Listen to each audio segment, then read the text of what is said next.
সুপ্রিয় শিক্ষার্থীবৃন্দ, আসসালামু আলাইকুম। সরকারি বাংলা কলেজের 2020-21 শিক্ষাবর্ষের একাদশ শ্রেণীর ব্যবসায় শিক্ষা বিভাগের সকল শিক্ষার্থীকে ফিনান্সের অনলাইন ক্লাসে স্বাগতম জানাচ্ছি। আমি তোমাদের শিক্ষক অজিত দেবনাথ, ফিনান্স ও ব্যাংকিং বিভাগ, সরকারি বাংলা কলেজ, ঢাকা। আশা করি বর্তমান পরিস্থিতিতে সবাই ভালো আছো, সুস্থ আছো এবং সবাই নিরাপদে আছো। আজকে তোমাদের আমি অধ্যায় 4 আর্থিক বিশ্লেষণ বা ফাইন্যান্সিয়াল অ্যানালিসিস এই চ্যাপ্টারের কিছু অংশ নিয়ে আলোচনা করব। আমরা গত ক্লাসে অর্থের সময় মূল্য বা টাইম ডেভেলপ মানি এই চ্যাপ্টারটি নিয়ে আলোচনা করেছি। গত আমরা 4টা ক্লাস নিয়েছি, 4টা ক্লাসে মোটামুটি অর্থের সময় মূল্য বা টাইম ডেভেলপ মানি এই অধ্যায়টি আমরা মোটামুটি ভাবে শেষ করতে পেরেছি। আজকে আমরা নতুন টপিক শুরু করতেছি, আর্থিক বিশ্লেষণ বা ফাইন্যান্সিয়াল অ্যানালাইসিস। আর্থিক বিশ্লেষণ কি এটা জানার আগে আমাদের জানতে হবে 4টি প্রধান আর্থিক বিবরণী।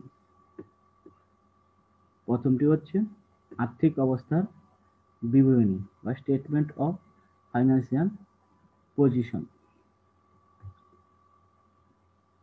সাধারণত ব্যবসায়ের আর্থিক অবস্থা জানার জন্য হিসাবকাল শেষ দিনে ব্যবসায়ের সকল সম্পদ, দায় ও মূলধন নিয়ে যে বিবরণী প্রস্তুত করা হয় তাকে আর্থিক অবস্থার বিবরণী বলে।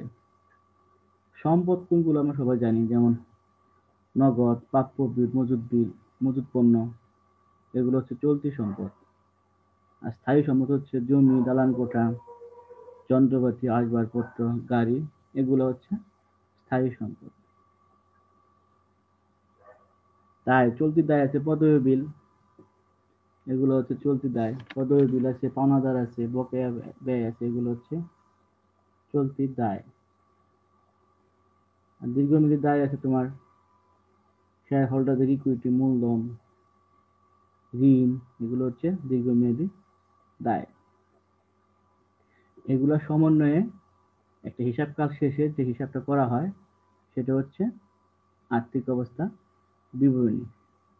সাধারণত আর্থিক অবস্থার বিবরণীতে সম্পদ ইকুয়াল টু দায় প্লাস মালিকের মূলধন, এগুলো সমান হয়।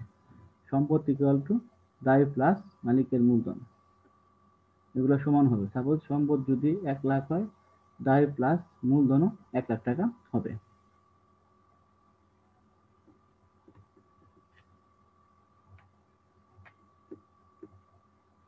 2 নাম্বারটা হচ্ছে আয় বিবরণী বা ইনকাম স্টেটমেন্ট।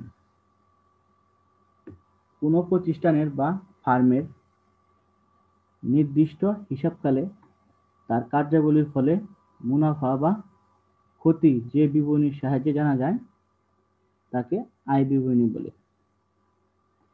আর্থিক বিবরণী সমূহের মধ্যে আয় বিবরণী অত্যন্ত গুরুত্বপূর্ণ হয়ে থাকে। নির্দিষ্ট হিসাবকালে মোট আয় হতে মোট ব্যয় বাদ দিলে যা ব্যালেন্স থাকে তাকে সাধারণত নিট লাভ বা নিট আয় বলে। এখন ব্যালেন্সটা যদি নেগেটিভ ফিগার আসে তাহলে সেটা হবে নিট ক্ষতি, আর যদি পজিটিভ ফিগার আসে তাহলে হবে নিট লাভ বা নিট আয়।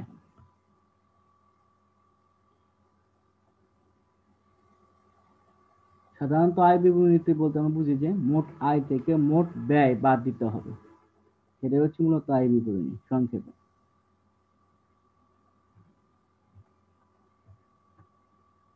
3 নম্বর হচ্ছে সংরক্ষিত আয় বিবরণী বা স্টেটমেন্ট অফ রিটেইন আর্নিংস।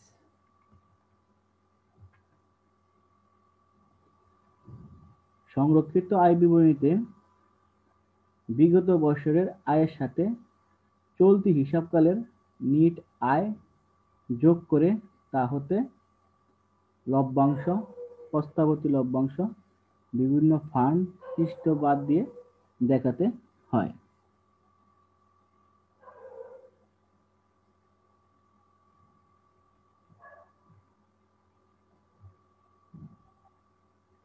4 নম্বর হচ্ছে নগদ প্রবাহ বিবরণী বা ক্যাশ ফ্লো স্টেটমেন্ট।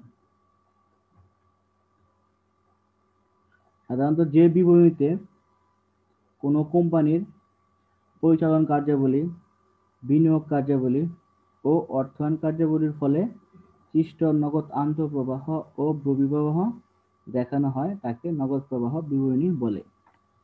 এখানে নগদ আন্তঃপ্রবাহ মানে হচ্ছে দুটি প্রতিষ্ঠানে বা কোনো কোম্পানিতে যে টাকাগুলা মানে আসতেছে, আগমন হচ্ছে, সেগুলো হচ্ছে নগদ আন্তঃপ্রবাহ। আর বহিঃপ্রবাহ হচ্ছে যেগুলা প্রতিষ্ঠান থেকে চলে যাচ্ছে বা বহির্গমন হচ্ছে, সেগুলো হচ্ছে বহিঃপ্রবাহ। সাধারণত নগদ প্রবাহ বিবরণী হলো নগদ অর্থের আগমন এবং নির্গমনের সংক্রান্ত তথ্যের বিবরণী। নগদ প্রবাহ বিবরণী হলো একটি নির্দিষ্ট সময়ে নগদ প্রবাহের সংক্ষিপ্ত চিত্র।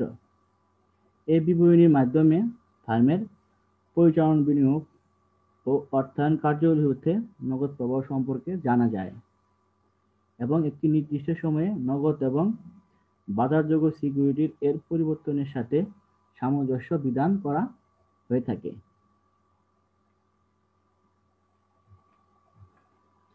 তারপর আমরা শিখবো এখন আর্থিক বিশ্লেষণ বা ফাইন্যান্সিয়াল অ্যানালাইসিস। এখন আমরা আমাদের মেইন টপিকে চলে আসছি। আর্থিক বিশ্লেষণ কি? আর্থিক বিশ্লেষণ বলতে আর্থিক বিবরণীর, যেটা আমরা মাত্রই পড়ে আসলাম, আয় বিবরণী, আর্থিক অবস্থার বিবরণী ও নগদ প্রবাহ বিবরণী, এগুলো হচ্ছে আর্থিক বিবরণী। বিভিন্ন খাতের মধ্যে সম্পর্ক নির্ণয়ের মাধ্যমে কোনো কোম্পানির সফলতা ও দুর্বলতা চিহ্নিত করাকে বোঝায়। তার মানে হচ্ছে আর্থিক বিশ্লেষণ বলতে আমরা বুঝি যে এই তিনটা যে পড়লাম আর চারটা যে পড়ে আসলাম, আয় বিবরণী, আর্থিক অবস্থার বিবরণী বা নগদ প্রবাহ বিবরণী বা সংক্ষিপ্ত আয় বিবরণী, এগুলোর মাধ্যমে আমরা কোনো কোম্পানির সফলতা দুর্বলতা কিভাবে চিহ্নিত করব তাকে আমরা বলতেছি আর্থিক বিশ্লেষণ। According to Khan and Jain, Khan and Jain কি বলছে দেখি আমরা। আর্থিক বিশ্লেষণ হলো আর্থিক উপাত্তের নির্বাচন, সম্পর্ক নির্ণয় ও মূল্যায়নের পদ্ধতিকেই বোঝায়।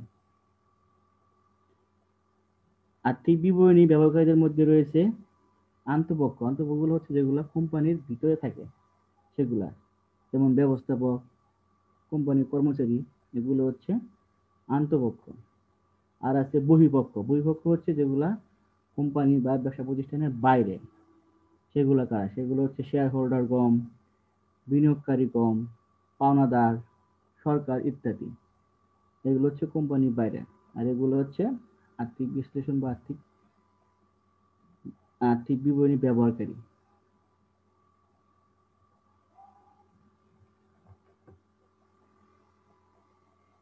তারপর আমরা শিখবো হচ্ছে আর্থিক বিশ্লেষণের প্রধান কৌশল সমূহ।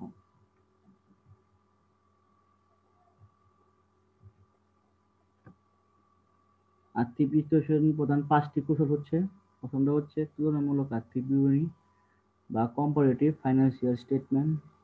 2 নম্বরটা হচ্ছে সম আকার আর্থিক বিবরণী বা কমন সাইজ ফাইন্যান্সিয়াল স্টেটমেন্ট। 3 নম্বর হচ্ছে অনুপাত বিশ্লেষণ বা রেশিও অ্যানালাইসিস। 4 নম্বর হচ্ছে নগদ প্রবাহ বিশ্লেষণ বা ক্যাশ ফ্লো অ্যানালাইসিস। এবং লাস্ট বা 5 নম্বর হচ্ছে ব্রেক ইভেন বিশ্লেষণ বা ব্রেক ইভেন অ্যানালাইসিস।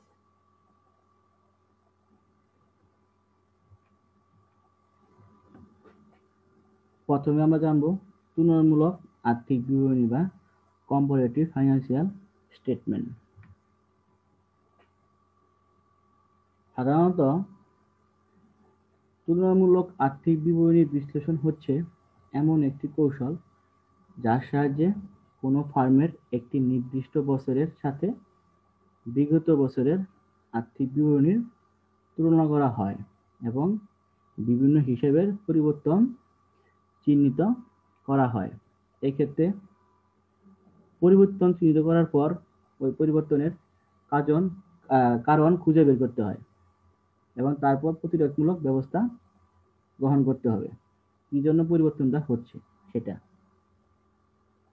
উদাহরণস্বরূপ আমরা বলতে পারি যে এবিসি কোম্পানি বা XYZ কোম্পানি 2015 সালে তাদের স্থায়ী সম্পত্তির পরিমাণ ছিল 10 লাখ টাকা।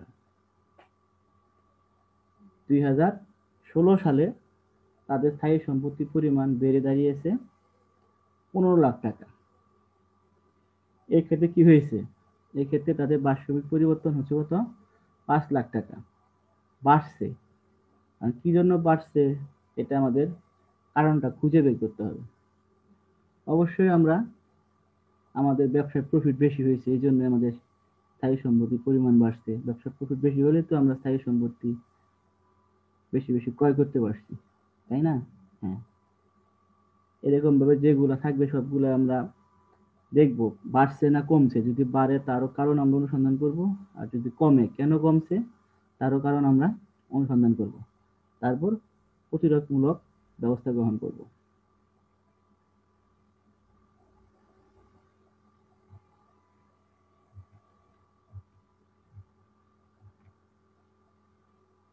দুই নম্বর হচ্ছে সমআকার আর্থিক বিবরণী বা কমন সাইজ ফাইন্যান্সিয়াল স্টেটমেন্ট। সমআকার আর্থিক বিবরণী হচ্ছে, সরি এখানে হচ্ছে মানে একটু ভুল আছে, চয়েস হবে।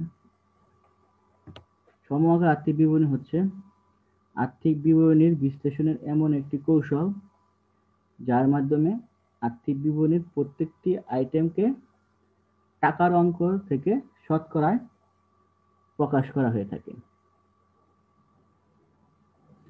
সাপোজ আমাদের সমগ্র আয় বিবরণীতে দেওয়া আছে বিক্রয় এত টাকা, কত পার্সেন্ট সেটা আমরা ব্যয় করতে হবে, 100%।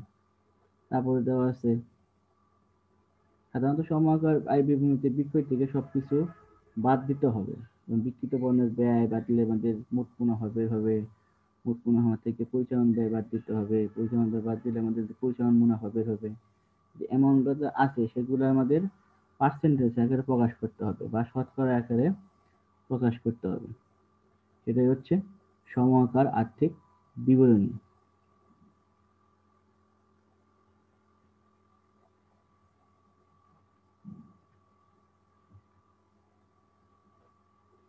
তিন নম্বর হচ্ছে অনুপাত বিশ্লেষণ বা রেশিও অ্যানালাইসিস।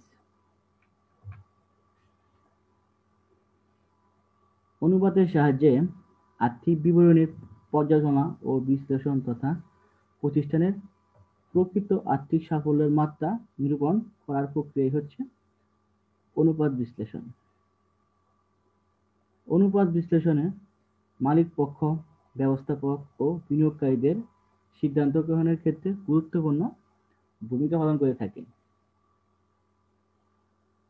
একটা উদাহরণ সাহায্যে আমরা ব্যাখ্যা করি, যদি ধরি এবিসি কোম্পানি 2017 সালে চলতি সম্পদ ও চলতি দায়ের পরিমাণ ছিল যথাক্রমে 50,000 টাকা ও 1 লাখ টাকা।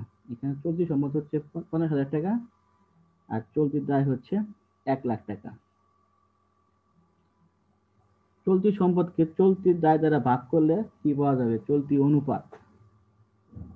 এক্ষেত্রে এবিসি কোম্পানির চলতি অনুপাতের মান হলো 0.5।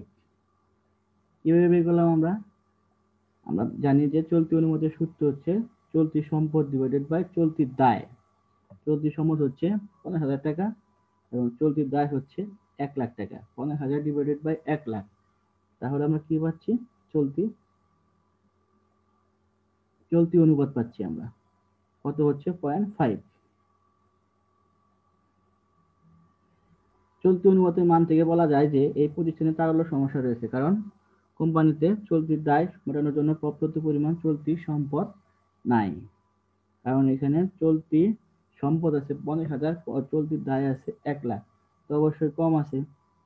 এই জন্য আমরা বলতে পারতেছি, বুঝতেছি এখানে কি, এই কোম্পানিতে চলতি দায় মেটানোর জন্য পর্যাপ্ত পরিমাণ চলতি সম্পদ নাই।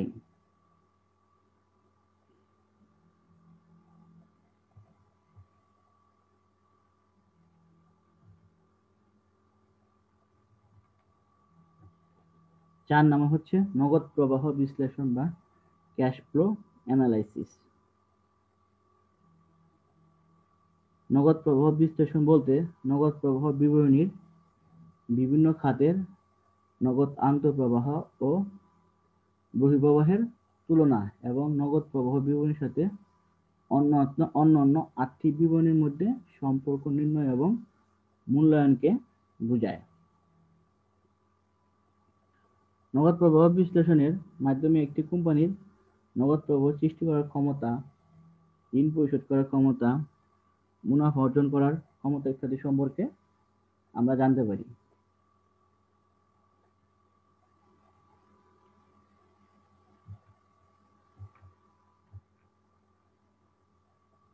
পাঁচ নম্বর হচ্ছে বা শেষটি হচ্ছে ব্রেক ইভেন বিশ্লেষণ বা ব্রেক ইভেন অ্যানালাইসিস।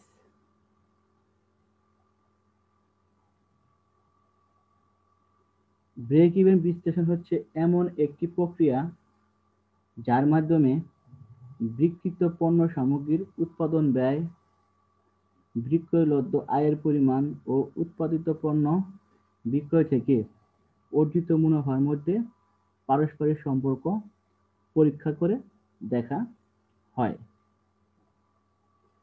কোনো ফার্ম ব্রেক ইভেন বিশ্লেষণ ব্যবহার করে সকল পরিচালনার ব্যয় উঠে আসতে কি পরিমাণ উৎপাদন বা বিক্রয় করতে হবে ও বিভিন্ন পরিমাণ বিক্রয়ের সাথে জড়িত মুনাফা-লভ্যতা মূল্যায়ন করতে পারে। ব্রেক ইভেন বিশ্লেষণকে উৎপাদন ব্যয় মাইনাস বিক্রয় পরিমাণ মুনাফা বিশ্লেষণ বলা হয়ে থাকে।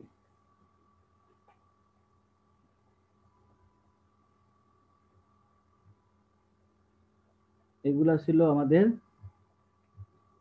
প্রধান কৌশল সমূহ। এখন আমরা পড়ব নগদ প্রবাহ বা ক্যাশ ফ্লো। নগদ প্রবাহ বলতে নগদ আন্তঃপ্রবাহ ও বহিঃপ্রবাহকেই বোঝায়। নগদ আন্তঃপ্রবাহ মানে নগদ অর্থের আগমন, আর বহিঃপ্রবাহ মানে হচ্ছে নগদ অর্থের নির্গমনকে বোঝায়। নগদ আন্তঃপ্রবাহের মাধ্যমে প্রতিষ্ঠানের টাকা বৃদ্ধি পায় আর বহিঃপ্রবাহের মাধ্যমে প্রতিষ্ঠানের টাকা হ্রাস পায়। ব্যবসায় বা উৎপাদনকারী প্রতিষ্ঠানের ক্ষেত্রে পণ্য ক্রয়ের মাধ্যমে নগদ বহিঃপ্রবাহ হয় আর পণ্য বিক্রয়ের মাধ্যমে নগদ আন্তঃপ্রবাহ হয়ে থাকে। সাধারণত একটি প্রতিষ্ঠানে পণ্যদ্রব্যের উৎপাদন ও বিক্রয়ের সাথে প্রত্যক্ষভাবে জড়িত নগদ প্রবাহকে পরিচালনা নগদ প্রবাহ বলে। ব্যবসা পরিচালনার জন্য স্থায়ী সম্পদ যেমন কলকব্জা, যন্ত্রপাতি, আসবাবপত্র ইত্যাদি ক্রয় করতে হয়। আবার পুরাতন সম্পত্তি অনেক সময় বিক্রয় করার প্রয়োজন দেখা দিয়ে থাকে। স্থায়ী সম্পত্তি ক্রয় বিক্রয়ের সাথে জড়িত নগদ প্রবাহকে বিনিয়োগ নগদ প্রবাহ বলে। আবার একটা ব্যবসা প্রতিষ্ঠানে বিভিন্ন উৎস হতে মূলধন সংগ্রহ করে থাকে, যেমন শেয়ার, ঋণপত্র বা বন্ড ইত্যাদি বিক্রয়ের মাধ্যমে দীর্ঘমেয়াদী তহবিল সংগ্রহ করা হয়ে থাকে। শেয়ার হোল্ডারদেরকে তাদের মূলধনের পরিশোধ হিসেবে লভ্যাংশ প্রদান করতে হয়। দীর্ঘমেয়াদী তহবিল সংগ্রহ এবং ঋণ পরিশোধের সাথে জড়িত নগদ প্রবাহকে অর্থায়ন নগদ প্রবাহ বলে। তাহলে আমরা দেখলাম যে নগদ প্রবাহের তিনটা অংশ আছে, একটা হচ্ছে পরিচালন, একটা হচ্ছে বিনিয়োগ, আর একটা হচ্ছে অর্থায়ন অংশ। এই তিনটা। এখন আমরা দেখবো নগদ প্রবাহের শ্রেণী বিভাগ, যেটা আমরা বলে আসলাম সেটা। নগদ প্রবাহ সাধারণত তিন ভাগে ভাগ করা হয়েছে বা তিন ভাগে ভাগ করা যায়। প্রথমটা হচ্ছে পরিচালন কার্যক্রম থেকে নগদ প্রবাহ বা cash flow from operating activities. দুই নম্বর হচ্ছে বিনিয়োগ কার্যক্রম থেকে নগদ প্রবাহ বা cash flow from investing activities. তিন নম্বর হচ্ছে অর্থায়ন কার্যক্রম থেকে নগদ প্রবাহ বা cash flow from financing activities. প্রথমে আমরা জানবো পরিচালন কার্যক্রম থেকে নগদ প্রবাহ কি এবং এই ভিত্তিতে এই পরিচালন কার্যক্রম নগদ প্রবাহের ভিত্তিতে কি কি নগদ আন্তঃপ্রবাহ হয় এবং কি কি নগদ বহিঃপ্রবাহ হয় সেগুলো দেখবো এখন।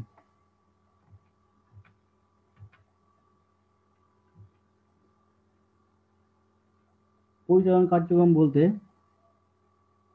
উৎপাদন ও বিক্রয় সংক্রান্ত কাজকেই বোঝায়। কি বলে আমরা পরিচালন কার্যক্রম বলতে উৎপাদন ও বিক্রয় সংক্রান্ত কাজকেই বোঝায়। এখন আমরা দেখব যে পরিচালন কার্যক্রম থেকে কি কোনগুলা নগদ আন্তঃপ্রবাহ হয় আর কোনগুলা নগদ বহিঃপ্রবাহ হয়, মানে যেগুলা প্রতিষ্ঠানে আসে সেগুলো হচ্ছে নগদ আন্তঃপ্রবাহ, আর যেগুলা প্রতিষ্ঠান থেকে চলে যায় সেগুলো হচ্ছে নগদ বহিঃপ্রবাহ। নগদ আন্তঃপ্রবাহ বৃত্তে আছে কি কি? পণ্যদ্রব্য বিক্রয় হতে প্রাপ্তি। আমরা যদি কোনো ধরনের পণ্যদ্রব্য বা প্রোডাক্ট বিক্রয় করি সেক্ষেত্রে কি হয়, টাকা পাই না, টাকা আসে, সেজন্য সেগুলো হচ্ছে নগদ আন্তঃপ্রবাহ। সুদ প্রাপ্তি, সুদ পাইলে কি হয়, আমাদের নগদ টাকা আসে, এই জন্য সুদ প্রাপ্তি নগদ আন্তঃপ্রবাহ। সেম ভাবে লভ্যাংশ প্রাপ্তি, লভ্যাংশ মানে লাভ, লাভ আমরা যদি পাই সেক্ষেত্রে আমাদের প্রতিষ্ঠানে নগদ টাকা আসতেছে, এই জন্য এগুলো হচ্ছে নগদ আন্তঃপ্রবাহ। আগেই বলছি আন্তঃপ্রবাহ হলে কি হবে, প্রতিষ্ঠানের টাকা বৃদ্ধি পাবে, আর বহিঃপ্রবাহ হলে প্রতিষ্ঠানের টাকা হ্রাস পাবে। এখন বহিঃপ্রবাহ কোনগুলো সেগুলো আমরা দেখি। যেমন এখানে বলা আছে পণ্য বা কাঁচামাল ক্রয় বাবদ পরিশোধ। আমরা যদি কোনো ধরনের প্রোডাক্ট বা কাঁচামাল ক্রয় করি সেক্ষেত্রে আমাদের নগদ টাকা চলে যায়, তার মানে বহিঃপ্রবাহ হচ্ছে, প্রতিষ্ঠানের টাকা কমে যাচ্ছে। সেম ভাবে আমরা যদি কর্মচারীদের বেতন বা শ্রমিকদের মজুরি পরিশোধ করি সেক্ষেত্রেও প্রতিষ্ঠানের টাকাটা হ্রাস পাচ্ছে, এই জন্য এগুলো হচ্ছে নগদ বহিঃপ্রবাহ। সেম ভাবে আয়কর পরিশোধ, মানে পরিশোধ করে দিচ্ছি, সুদ পরিশোধ, পরিশোধ করে দিচ্ছি, নগদ টাকা কমে যাচ্ছে। সেম ভাবে অন্যান্য পরিচালন ব্যয় বাবদ পরিশোধ, পরিশোধ করলে পরে আমাদের কি হচ্ছে, প্রতিষ্ঠান থেকে নগদ টাকাটা চলে যাচ্ছে। এগুলো হচ্ছে সবগুলা নগদ বহিঃপ্রবাহ।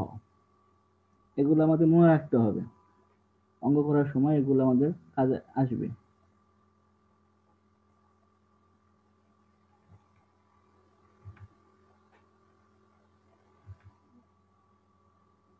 তারপর দেখবো আমরা বিনিয়োগ কার্যক্রম থেকে নগদ প্রবাহ বা cash flow from investing activities. বিনিয়োগ কার্যক্রম বলতে দীর্ঘমেয়াদী সম্পত্তি ক্রয় ও বিক্রয় সংক্রান্ত কার্যগুলিকেই বোঝায়। দীর্ঘমেয়াদী সম্পত্তি ক্রয় এখানে বলছে, সেগুলো হচ্ছে দীর্ঘমেয়াদী বলতে এখানে স্থায়ী সম্পত্তি বুঝতেছি আমরা, সেগুলো ক্রয় ও বিক্রয় সংক্রান্ত কার্যগুলিকেই বোঝায়। ক্রয় করলে কি হয়, টাকা চলে যায়, সেক্ষেত্রে বহিঃপ্রবাহ হবে। আর যদি বিক্রয় করি সেক্ষেত্রে কি হয়, টাকা আসে, সেক্ষেত্রে আন্তঃপ্রবাহ হবে। আমরা যদি ছক আকারে দেখি কোনগুলা বহিঃপ্রবাহ কোনগুলা আন্তঃপ্রবাহ, এখানে সুন্দর করে বলা আছে, দেখা আছে, দেওয়া আছে। দেখো নগদ আন্তঃপ্রবাহ গুলো হচ্ছে দীর্ঘমেয়াদী সম্পত্তি বিক্রয় হতে প্রাপ্ত অর্থ। আমি আগে বলছি বিক্রয় করলে কি হয়, টাকা আসে, সেই জন্য কি হবে, নগদ আন্তঃপ্রবাহ। আর বলা আছে 3 নম্বরটা বলা আছে অন্য কোম্পানিতে বিনিয়োগকৃত শেয়ার, বন্ড বা ডিবেঞ্চার ইত্যাদি সিকিউরিটি বিক্রয়, এগুলো বিক্রি করলেও কোম্পানিতে টাকা আসে বা নগদ টাকা বৃদ্ধি পায়, এই জন্য এগুলো হবে নগদ আন্তঃপ্রবাহ। 3 নম্বরটা হচ্ছে অন্য প্রতিষ্ঠানে ঋণের আসল আদায়। আমরা ঋণ দিছিলাম, সেই ঋণের টাকা যদি আদায় হয় সেক্ষেত্রে কি হবে, নগদ টাকা বৃদ্ধি পাচ্ছে, তার মানে এগুলো হবে নগদ আন্তঃপ্রবাহ।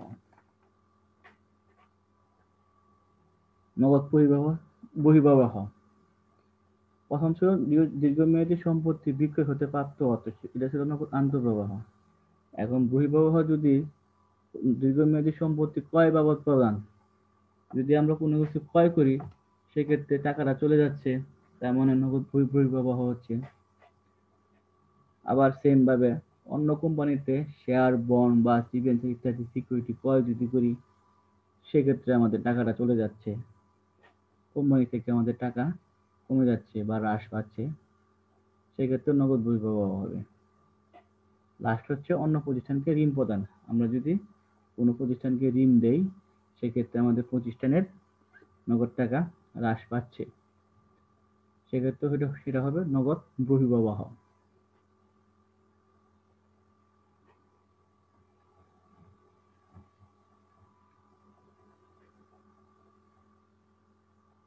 লাস্ট 3 নম্বরটা হচ্ছে অর্থায়ন কার্যক্রম থেকে নগদ প্রবাহ।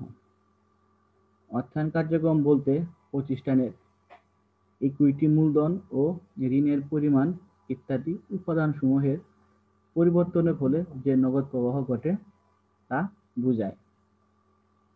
সেগুলো কোনগুলা আমরা ছক আকারে দেখি, এখানে সুন্দর করে দেওয়া আছে, খেয়াল করো। কোনগুলো নগদ আন্তঃপ্রবাহ? ইকুইটি সিকিউরিটিজ অর্থাৎ শেয়ার ইস্যু বা বিক্রয় হতে প্রাপ্ত অর্থ। ইকুইটি সিকিউরিটিজ মানে সাধারণ মূল্য, সাধারণ শেয়ার, অর্থাৎ শেয়ার ইস্যু। শেয়ার ইস্যু মানে হচ্ছে শেয়ার সেল করা বা বিক্রি করা। আর শেয়ার যদি আমরা বিক্রি করি সেক্ষেত্রে আমাদের কি হবে? প্রতিষ্ঠানে টাকা আসবে, এই জন্য এটা হবে নগদ আন্তঃপ্রবাহ। সেম ভাবে বন্ড বা ডিবেঞ্চার ইস্যু বা প্রাপ্ত অর্থ। ইস্যু মানে হচ্ছে বিক্রি করা। আমরা যদি বন্ড বা ডিবেঞ্চার যদি বিক্রি করি সেক্ষেত্রে আমাদের টাকা কি হবে? নগদ টাকা বাড়বে, প্রতিষ্ঠানে নগদ টাকা বাড়বে, এই জন্য এটা হবে নগদ আন্তঃপ্রবাহ। সেমভাবে বহিঃপ্রবাহ কোনগুলো দেখি আমরা? লভ্যাংশ প্রদান। যদি আমাদের কোম্পানিতে লভ্যাংশ হয়, শেয়ার মালিকদেরকে আমাদের লভ্যাংশ দিয়ে দিতে হবে, তার মানে আমাদের কি হচ্ছে? প্রতিষ্ঠানের টাকা হ্রাস পাচ্ছে, এই জন্য এটা কি করতে হবে? এটা আমাদের বিয়োগ করতে হবে বা বহিঃপ্রবাহ, টাকাটা কমে যাচ্ছে, এই জন্য ওটা নগদ বহিঃপ্রবাহ। সেম ভাবে বন্ড বা দীর্ঘমেয়াদী ঋণ পরিশোধ। আমরা যদি বন্ড বা দীর্ঘমেয়াদী ঋণ পরিশোধ করি সেক্ষেত্রে আমাদের প্রতিষ্ঠানে নগদ টাকা হ্রাস পায়, এই জন্য এটা নগদ বহিঃপ্রবাহ। এই আইটেমগুলো আমাদের মনে রাখতে হবে, কারণ এগুলা দ্বারাই আমরা পরবর্তীতে অঙ্ক করব।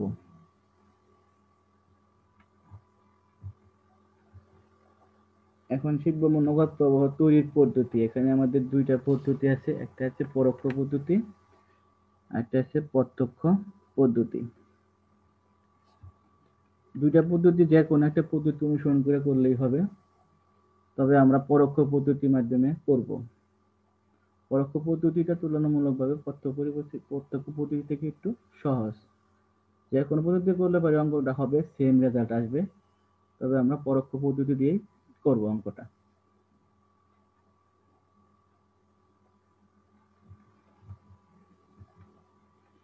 এখন দেখো নগদ প্রবাহ বিবরণী পূর্ণাঙ্গ ছক। এখানে যে ছকটা দেওয়া আছে এটা পরোক্ষ পদ্ধতি অনুসারে দেওয়া আছে, প্রত্যক্ষ না, এটা পরোক্ষ পদ্ধতি অনুসারে বা ইনডিরেক্ট মেথড, এই পদ্ধতি অনুসারে দেওয়া আছে। আর এই ছকটা আমাদের ভালোভাবে মনে রাখতে হবে, আয়ত্ত রাখতে হবে, কারণ পরবর্তীতে অঙ্ক করতে গেলে, নগদ প্রবাহ বিবরণী অঙ্ক করতে গেলে এই ছকটা আমাদের কাজে লাগবে। কোন আইটেমগুলো আমরা যোগ করব, কোন আইটেমগুলো বিয়োগ করব, এই ছক থেকে আমরা ধারণা নিতে পারবো। এই জন্য আমাদের অবশ্যই এই ছকটা ভালোভাবে আয়ত্ত রাখতে হবে, মনে রাখতে হবে। প্রথমে দেখো কি দেওয়া আছে? বিবরণ, টাকা। টাকা দুইটা ঘর করতে হবে, টাকা, আর এই পাশে হচ্ছে বিবরণ। প্রথম যে কাজ করতে হবে, পরিচালন কার্যক্রম থেকে নগদ প্রবাহ। এখানে আমরা আমরা শিখে আসতে তিনটা কাজে দেখে আসলাম। একটা হচ্ছে পরিচালন, 2 নম্বর হচ্ছে বিনিয়োগ, 3 নম্বর হচ্ছে অর্থায়ন কার্যগুলি।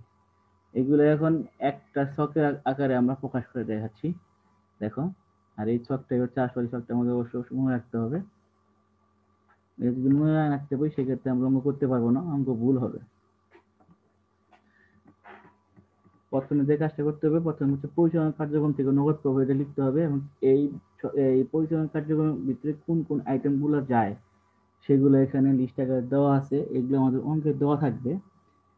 কোনগুলো পরিচালনা কার্যক্রম আর কোনগুলো বিনিয়োগ কার্যক্রম সেগুলো আমাদের দেখতে হবে এবং সেই ঘরে সেগুলো নিতে হবে। প্রথমে হচ্ছে নিট লাভ। নিট লাভটা আমরা এই ঘরে লিখবো সরাসরি, নিট লাভটা সরাসরি আমরা এই ঘরে লিখবো, এটা আমাদের অঙ্কের দেওয়া থাকবে নিট লাভ পরিমাণ। তারপরে কোন আইটেমগুলো যোগ করতে হবে সেগুলা, অবচয় অবলোপন, এটা আমাদের অঙ্কে দেওয়া থাকবে। যদি দেওয়া থাকে আমরা অবচয় অবলম্বন নিব, আর যদি দেওয়া না থাকে তাহলে নেওয়ার দরকার নাই, তখন আমরা এটা এই করে লিখবো। তারপর আছে স্থায়ী সম্পত্তি বিক্রয়জনিত ক্ষতি, এটা যদি অঙ্কের দেওয়া থাকে তাহলে আমরা যোগ করব, আর যদি দেওয়া না থাকে নেওয়ার দরকার নাই। তারপরে হচ্ছে চলতি সম্পদ হ্রাস। চলতি সম্পদ তো আমরা সবাই চিনি, কোনগুলা? মজুত পণ্য, প্রাপ্য হিসাব, এগুলো হচ্ছে চলতি সম্পদ। এগুলো যদি হ্রাস পায় সেক্ষেত্রে যোগ করব, আর বৃদ্ধি পাইলে বিয়োগ করব। তারপর দেওয়া আছে চলতি দায় বৃদ্ধি। চলতি দায় কোনগুলা? চলতি দায় হচ্ছে প্রদেয় হিসাব, পাওনাদার, বকেয়া, এগুলো হচ্ছে চলতি দায়। প্রদেয় বিল, এগুলো হচ্ছে চলতি দায়। এগুলো যদি বৃদ্ধি পায় সেক্ষেত্রে আমরা বিয়োগ করব, সরি যোগ করব। তারপর আমরা বিয়োগ করব কোন আইটেম গুলা? স্থায়ী সম্পদ বিক্রয়জনিত লাভ, তারপরে চলতি সম্পদ বৃদ্ধি। এখন চলতি সম্পদ বৃদ্ধি, অনেকে বলতে পারো যে যোগ করবো কেন, বৃদ্ধি পেলে তো বিয়োগ করবো কেন, বৃদ্ধি পেলে তো যোগ হওয়ার কথা। বিয়োগ করবো এই জন্য যে চলতি সম্পদ বৃদ্ধি পেলে নগদ টাকা কমে যায়, এই জন্য এটা যোগ করতে হবে, বৃদ্ধি পেলে বিয়োগ করতে হবে। আর যদি হ্রাস পায় তখন যোগ করতে হবে। সেম ভাবে চলতি দায় যখন বৃদ্ধি পাবে তখন যোগ করতে হবে। চলতি দায় বৃদ্ধি পাওয়া মানে নগদ টাকা বৃদ্ধি পাওয়া, নগদ টাকা বাড়ে তখন। যেমন আমি ব্যবসায়ের জন্য ঋণ নিয়ে আসলাম, তাহলে কি ঋণ নিলে কি হয়, নগদ টাকা বাড়ে। এই জন্য চলতি দায় বৃদ্ধি পেলে আমার করতে হবে, যোগ করতে হবে, পরিসংখ্যান সাথে যোগ করতে হবে। আর চলতি দায় যদি হ্রাস পায় সেক্ষেত্রে বিয়োগ করতে হবে। হ্রাস পেলে বিয়োগ করবে, এই জন্য আমি ঋণ যদি পরিশোধ করে যাই সেক্ষেত্রে কি হয়, নগদ টাকাটা কমে যায়। এই জন্য চলতি দায় হ্রাস হইলে বিয়োগ করতে হবে। যেগুলো বিয়োগ সেগুলো আমি ব্রেকেটে দেখাইছি, ব্রেকেট মানে সেগুলো হচ্ছে বিয়োগের আইটেম। এখন তারপরে আমাদের কি কাজ করতে হবে, এই তিনটা চারটা যোগ করব, আর এগুলো যোগ করার পরে এই অ্যামাউন্টটা বিয়োগ করব, বিয়োগ করে যে মানটা হবে এখানে লিখবো। তারপরে এটার সাথে এটা যদি প্লাস ফিগার সাথে যোগ করব, আর যদি অ্যামাউন্টটা যদি মাইনাস ফিগার সাথে বিয়োগ করব, বিয়োগ করার পরে এইখানে নামাবো। এই অ্যামাউন্টের নাম হচ্ছে পরিচালন কার্যক্রম হতে প্রাপ্ত নিট নগদ প্রবাহ। এই অ্যামাউন্টের নাম হচ্ছে এটা, পরিচালন কার্যক্রম হতে প্রাপ্ত নিট নগদ প্রবাহ। আমাদের প্রথম কাজ শেষ। দ্বিতীয় কাজ হচ্ছে বিনিয়োগ কার্যক্রম থেকে নগদ প্রবাহ। বিনিয়োগ কার্যক্রম থেকে নগদ প্রবাহ কোনগুলো যোগ করব, সেগুলো হচ্ছে অন্য কোম্পানির সিকিউরিটি বিক্রয়। যদি বিক্রয় হয় সেক্ষেত্রে কি হয়, নগদ টাকা বৃদ্ধি পায়, এই জন্য এগুলো যোগ করতে হবে। এখানে টাকার অঙ্কগুলো এখানে দেখেছি, এখানে হবে না, এই ঘরে গুলো হবে, এই টাকার অঙ্কগুলো এইখানে হবে, স্টার গুলো এইখানে হবে। সেম ভাবে হচ্ছে স্থায়ী সম্পত্তি বিক্রয়। স্থায়ী সম্পত্তি বিক্রয় করলে আমাদের নগদ টাকার পরিমাণ বাড়ে, এই জন্য এগুলো যোগ করতে হবে এখানে। তারপর বলা আছে প্রদত্ত ঋণের আসল আদায়। আসল আদায় মানে হচ্ছে ঋণের আসল আদায় মানে হচ্ছে নগদ টাকা বৃদ্ধি পাওয়া, এই জন্য এগুলা যোগ করতে হবে। এই ঘরে হবে, সরি একটু ভুল হয়ে গেছে, এখানে আগে বলছি এই অ্যামাউন্ট গুলো এই ঘরে হবে। এখন দেখবো আমরা কোনগুলা বিয়োগ করতে হয়। অন্য কোম্পানির সিকিউরিটিজ ক্রয় করলে আমাদের নগদ টাকা চলে যায়, এগুলো বিয়োগ করতে হবে। তারপরে স্থায়ী সম্পত্তি ক্রয়। স্থায়ী সম্পত্তি বলতে আমরা জানি যে যন্ত্রপাতি, আসবাবপত্র, কলকব্জা, এগুলা ভূমি, দালান কোঠা, এগুলা ক্রয় করলে কি হয়, নগদ টাকা চলে যায়, এই জন্য এগুলো বিয়োগ করতে হবে। আর যদি বিক্রয় করি সেক্ষেত্রে কি হবে, নগদ টাকা বৃদ্ধি পাবে, তখন আমাদের যোগ করতে হবে। ঋণ প্রদান করলে নগদ টাকা হ্রাস পায়, এই জন্য এটা বিয়োগ করতে হবে। তারপর ওই আগের তিনটা, এই তিনটা যোগ বিয়োগ করার পরে যে অ্যামাউন্টটা হবে এখানে লিখবো। এই অ্যামাউন্টের নাম হবে বিনিয়োগ কার্যক্রম হতে প্রাপ্ত নিট নগদ প্রবাহ, এই অ্যামাউন্টের নাম। তারপর ৩ নাম্বার কার্যাবলী। ৩ নাম্বার কার্যাবলী হচ্ছে অর্থায়ন কার্যক্রম থেকে নগদ প্রবাহ। অর্থায়ন কার্যক্রম থেকে নগদ প্রবাহ প্রথমগুলো হচ্ছে যোগ, তারপরে বিয়োগ। এখানে আলাদা দেখাই নাই। যেগুলো প্রাপ্তি, যেগুলো পাওয়া যাবে সেগুলো হচ্ছে যোগ, আর যেগুলো পাওয়া যাবে না সেগুলো হচ্ছে, যেগুলো প্রদান সেগুলো হচ্ছে বিয়োগ। এখানে খেয়াল করো সবাই একটু, শেয়ার ইস্যু হতে নগদ প্রাপ্তি, এই যত টাকা, এখানে কিন্তু ব্রেকেট দেওয়া নাই, প্রাপ্তি মানে পাইছি, তার মানে যোগ করতে হবে। তারপর বলা আছে বন্ড বা ঋণপত্র ইস্যু হতে নগদ প্রাপ্তি। প্রাপ্তি মানে পাইছি, নগদ টাকা বাড়ছে আমার, তার মানে যোগ করতে হবে। তারপরে বলা আছে প্রদেয় নোট হতে প্রাপ্তি, প্রাপ্তি মানে পাইছি, নগদ টাকা আসছে, এটাও যোগ করতে হবে। এখন বিয়োগ কোনগুলা দেখো, লভ্যাংশ বাবদ প্রদান, মানে আমি প্রদান করছি, তার মানে বিয়োগ করতে হবে। এই যে ব্রেকেটে দেওয়া আছে, ব্রেকেট মানে হচ্ছে বিয়োগ। তারপর বলা আছে অগ্রাধিকার শেয়ার পরিশোধ বাবদ প্রদান, এই যে ব্রেকেটে দেওয়া আছে, এটা বিয়োগ। তারপর আমরা এই দুইটা আইটেম যোগ বিয়োগ করবো, তারপরে এইখানে নামাবো। তারপরে আমরা এই অ্যামাউন্টের নাম হবে হচ্ছে অর্থায়ন কার্যক্রম হতে প্রাপ্ত নিট নগদ প্রবাহ, এই অ্যামাউন্টের নাম। এখন আমরা তিনটা কার্যক্রম যোগ বিয়োগ করব, পরিচালন কার্যক্রম, বিনিয়োগ কার্যক্রম আর অর্থায়ন কার্যক্রম। তিনটা কার্যক্রম যোগ বিয়োগ করার পরে যে অ্যামাউন্টটা হবে সেটা হচ্ছে এই অ্যামাউন্টটা। এই অ্যামাউন্টের নাম হবে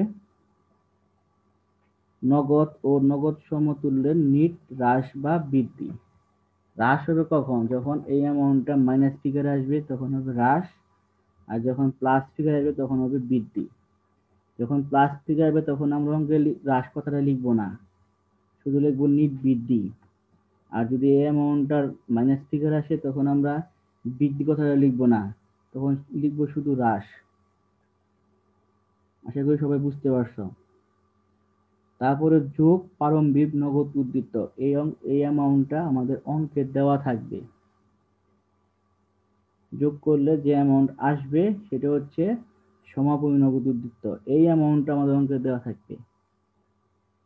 যদি মিলে যায় তাহলে অঙ্ক হয়েছে, তাছাড়া অঙ্ক হয় নাই। আমরা অঙ্ক করার সময় আরো ভালোভাবে বুঝবো। তবে তোমাদের কাছে একটা রিকোয়েস্ট যে এই ছকটা অবশ্যই ভালোভাবে আয়ত্তে নিবা, কারণ এই ছক যদি ভালোভাবে আয়ত্ত না নাও সেক্ষেত্রে তোমরা অঙ্কগুলো করতে পারবে না। একটা আইটেম যদি এদিক সেদিক হয় তাইলে ভুল হয়ে যাবে। হ্রাস বৃদ্ধিটা আবার ভালোভাবে খেয়াল করবা। চলতি সম্পদ হ্রাস পেলে কি হয়, যোগ হয় না বিয়োগ হয়। চলতি দায় বৃদ্ধি পেলে কি হয়, যোগ হয় না বিয়োগ হয়। এগুলো অবশ্যই ভালোভাবে খেয়াল করবা।